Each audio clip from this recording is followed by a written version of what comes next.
आज हम लोग देखने वाले हैं कि कलयुग में क्या क्या होगा फ्रॉम स्टार्टिंग टू एंड, और उसके बाद देखेंगे कलयुग के कुछ बेनिफिट्स और उसका हम लोग लाभ कैसे उठा सकते हैं। लेकिन हम लोग यहाँ पे जो भी रेफरेंस लेने वाले हैं उसमें से मैक्सिमम किससे होगा? श्रीमद् भागवतम से होगा, जिसको लोग भागवत पुराण भी बोलते हैं। ऐसा क्यों? क्योंकि पुराणों की भी एक हायरार्की होती है, ये पुराण सबसे अच्छा है, ये थोड़ा उससे कम अच्छा है, ऐसे एक ऑर्डर चलता है। इसमें सबसे ऊपर कौन आता है? श्रीमद् भागवतम। उसके नीचे क्या आता है? विष्णु पुराण। उसके नीचे क्या आता है? गरुड़ पुराण। तो ये सब कहाँ लिखा गया है? ये सब खुद पद्म पुराण में मेंशन किया गया है। तो श्रीमद् भागवतम में बहुत सारे श्लोकों में वर्णन किया गया है कलयुग में क्या होने वाला है। 12वें स्कंद के दूसरे चैप्टर से 12th कैंटो 2nd चैप्टर, और उसकी हम लोग एक समरी देखने वाले हैं। So let's start. यहाँ पर पहला वर्ड लिखा हुआ है रिलीजन। रिलीजन मतलब ईसाई धर्म, सिख धर्म नहीं।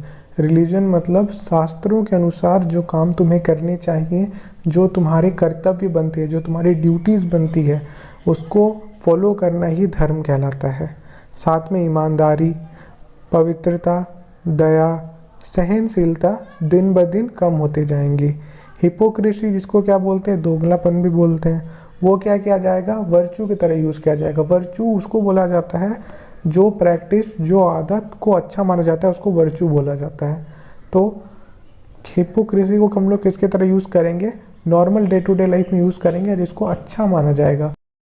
लोगों के शरीर में शारीरिक बल नहीं रहेगा, शक्ति नहीं रहेगी, दिमाग कमज़ोर रहेगा, याददाश्त कमज़ोर रहेगी, और जीवन जीने का जो अवधि है, लाइफ स्पैन है, वो भी क्या हो जाएगा? कम हो जाएगा। और सबसे ज़्यादा लाइफ स्पैन अगर होगा तो वो कितना होगा? 50 साल। मतलब 50 साल इंसान जी पाएगा। वैसे मैंने कुछ कुछ जगह पर 20 साल भी देखा है, लेकिन श्रीमद् भागवतम बहुत ज़्यादा ऑथेंटिक है, इसीलिए हम लोग 50 साल को ही सही मानते हैं। कली काल में बस खाली वेल्थ ही एक पैरामीटर होगा, जिसको देखकर इंसान मान लेगा कि सामने वाला आदमी उच्च कुल में जन्म लिया है, इसका व्यवहार बहुत ज़्यादा अच्छा है और उसमें बहुत ज़्यादा उच्च गुण है, उत्तम गुण है। और जो माइट है, मतलब पावर है, वही डिसाइड करेगी कि कौन सही है कौन गलत है। जिसके पास शक्ति वही सही है। जो ब्रूट पावर होगी, जो मिलिट्री की पावर होगी, वही डिसाइड करेगी लॉ एंड जस्टिस। मतलब जिसके पास शक्ति होगी वही डिसाइड करेगा कि क्या सही है क्या गलत है। जैसे अमेरिका डिसाइड करता है पूरे वर्ल्ड में, पूरे जो इंटरनेशनल कोर्ट्स हैं, सिस्टम्स हैं, सब किस पे डिपेंड करते हैं? अमेरिका पे डिपेंड करते हैं, उसके जुरिस्डिक्शन पे डिपेंड करते हैं। और एक शायद मुगल शासक था जिसका नाम औरंगजेब था, तो उसने ही क्या किया था? जो ब्राह्मण थे उनको कहा था गौ मांस खाओ, और जो गौ मांस खा लेते उनको मुस्लिम बना देता, और जो गौ मांस नहीं खाते उनका सर धड़ से अलग कर देता था। तो इतना क्रूर शासक था औरंगजेब। और इसी तरह से जिसके पास शक्ति होगी वही सब कुछ डिसाइड करेगा कलयुग में। जो लोग शादी करेंगे वो सुपरफिशियल अट्रैक्शन पे शादी करेंगे, मतलब ऊपर ऊपर का प्रेम रहेगा, कोई गहरा प्रेम नहीं रहेगा, गहरा अट्रैक्शन नहीं रहेगा, प्रेम तो रहेगा ही नहीं। और इसी वजह से मैरिजेस चलेंगी नहीं। अभी अमेरिका में पता है डिवोर्स रेट होगा 50-60% एटलीस्ट, यूरोप में इससे भी ज़्यादा है। 1-2 डाइवोर्स लेना तो वहाँ पर कॉमन नहीं होगा। तो इसी वजह से शादियाँ ज़्यादा नहीं चल पाएंगी, क्योंकि हम लोग शादियों का आधार ही सही नहीं रखते हैं। और क्या होगा? बिजनेस चलेंगे लेकिन धोखे पे चलेंगे। अभी भी जो बॉर्नविटा है या फिर हॉर्लिक्स है, जो जितने भी हेल्थ ड्रिंक्स हैं, जिनको लोग हेल्थ ड्रिंक्स बोलते हैं, वो असल में चॉकलेट पाउडर है, जो बच्चों को दूध में मिला के दिए जाते थे, क्योंकि बच्चों को दूध पीने में अच्छा लगे, क्योंकि बच्चों को दूध का टेस्ट अच्छा लगता नहीं है। मिल्क तो कंप्लीट फूड होता है, तो मिल्क को कैसे टेस्टी बनाया जाए, तो पहले चॉकलेट पाउडर बोल के मार्केटिंग की जाती थी, लेकिन अभी इसमें सब लोगों ने इम्यूनिटी जोड़ दी। बॉर्नविटा में पहले इम्यूनिटी लिखी हुई नहीं थी, जैसे कोरोना का टाइम आया, लोग हेल्थ कॉन्शियस हुए, बॉर्नविटा ने मार्केटिंग के लिए उसमें इम्यूनिटी भी लिख दी बॉर्नविटा के डब्बे पे, इसीलिए ये कंट्रोवर्सी निकली थी बॉर्नविटा वाली। तो ऐसा कुछ कम नहीं है, बाबा रामदेव भी कुछ पीछे नहीं है, वो तो हर चीज़ में इम्यूनिटी घुसा देते हैं। कोरोना के टाइम में उन्होंने एक कोरोनिन नाम की दवा निकाल दी थी और बोली थी ये कोरोना से बचा लेगा, लेकिन फिर मेडिकल एसोसिएशन ने बोला कि ये तो बस खाली फीवर और सर्दी जुकाम को रोकने वाली दवाई है। तो इसी तरह से लोग फेक मार्केटिंग करते हैं, और आजकल सक्सेस इसी पे डिपेंड कर रही है कि लोगों को जितना बेवकूफ़ बना सकते हो बनाओ। पुरुषार्थ, या फिर नॉर्मल भाषा में कहें तो मर्दानगी, या फिर औरत में जो अट्रैक्टिवनेस है किससे डिसाइड होगी कि कौन कितना अच्छा सेक्सुअल इंटरकोर्स में है, कौन कितने अच्छे से संभोग कर सकता है उस पर डिसाइड होगी।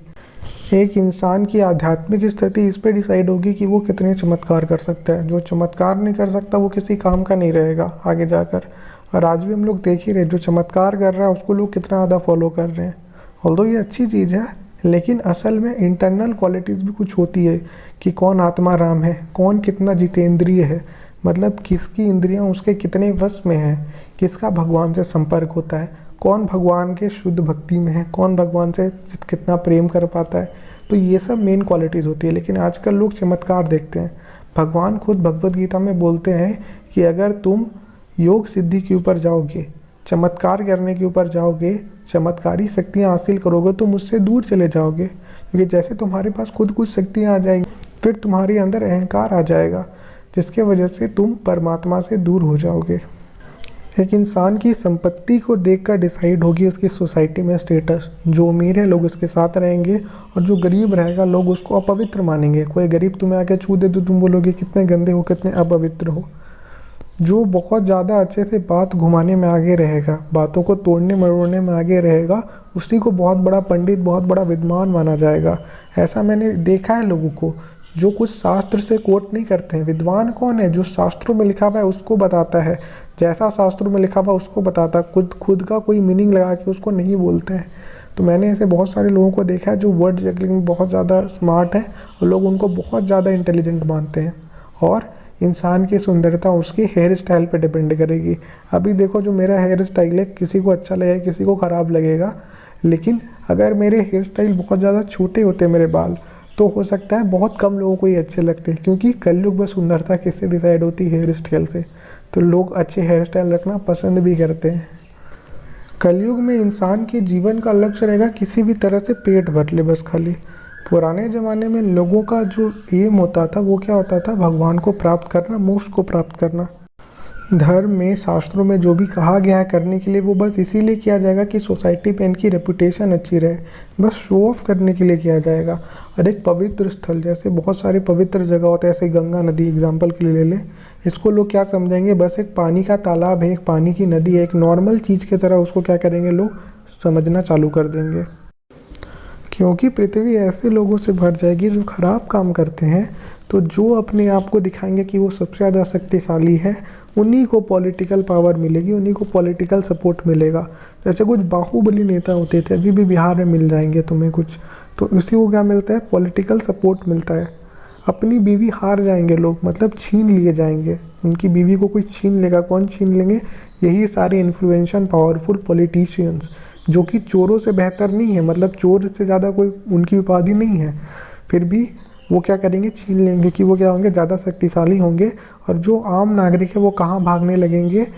पहाड़ पे भागने लगेंगे, जंगलों में भागने लगेंगे, मतलब नॉर्मल सोसाइटी से दूर भागने लगेंगे इनके अत्याचार की वजह से। मे बी अकाल और फिर बहुत ज़्यादा टैक्सेस, इनसे परेशान होकर लोग क्या करेंगे कि वो लोग रूट्स खाने लगेंगे। देखो, जो प्याज, लहसुन, कैरेट, पटेटोस, ये सब रूट्स ही होते हैं।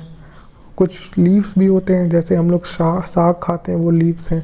फ्लैश मतलब मांस खाने लगेंगे, हनी खाने लगेंगे, फ्लावर्स खाने लगेंगे, कॉलीफ्लावर, कैबेज, सीड्स खाने लगेंगे, और भी बहुत कुछ।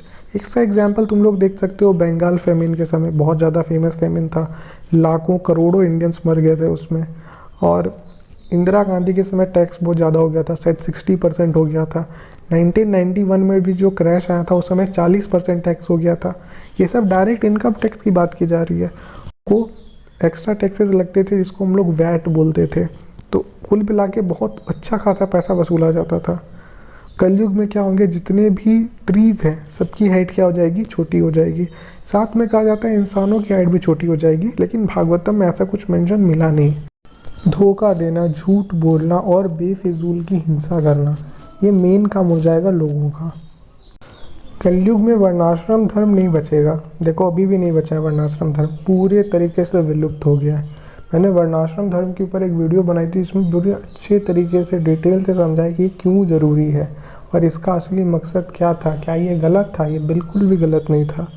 और कलयुग के एंड तक हर कोई पशु जैसा हो जाएगा और भगवान में ना मानने वाला हो जाएगा। बहुत कुछ ही लोग बचेंगे जो धार्मिक होंगे, और लोग वेदों को तो बिल्कुल भूल ही जाएंगे। अब कलयुग के फ़ायदे क्या हैं थोड़ा वो भी देख लेते हैं।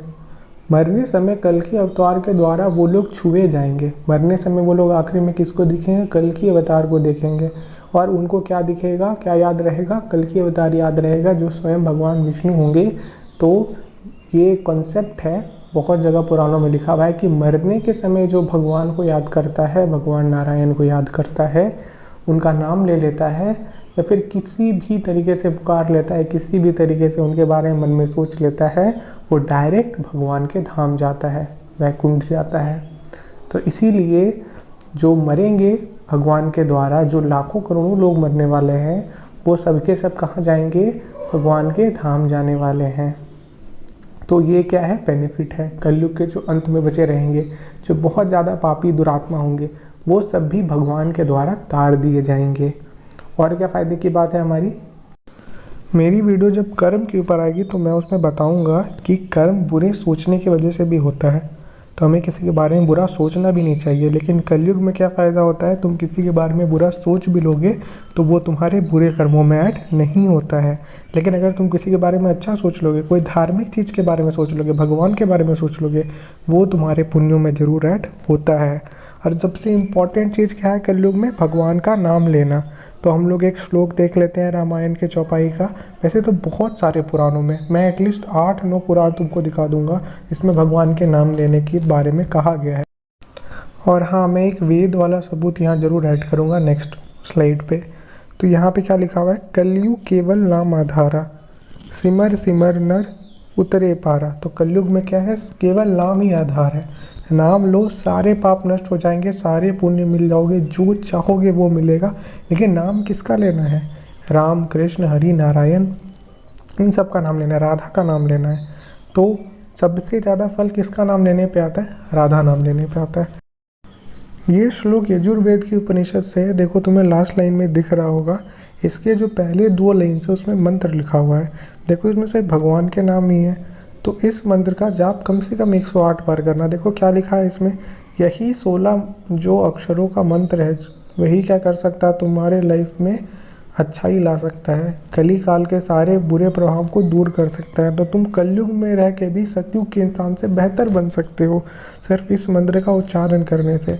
और बोला गया है कलयुग में भगवान के नाम लेने से हर कुछ हो सकता है। मोक्ष तो प्राप्त होगा ही, मुक्ति तो प्राप्त होगी ही, और साथ ही साथ तुमको लाइफ में जो भी चाहिए, जितना पैसा चाहिए, जितने ऐश और आराम चाहिए, जितनी दुख है, सारे दुख क्या हो जाएंगे? दूर हो जाएंगे, बस नाम को उच्चारण करने से। तो तुम लोग भी कम से कम नाम का उच्चारण करना चालू करो, कम से कम 108 बार। 5-6 मिनट लगते होंगे, तो 108 बार से चालू करो और अपनी लाइफ को अच्छा बनाओ।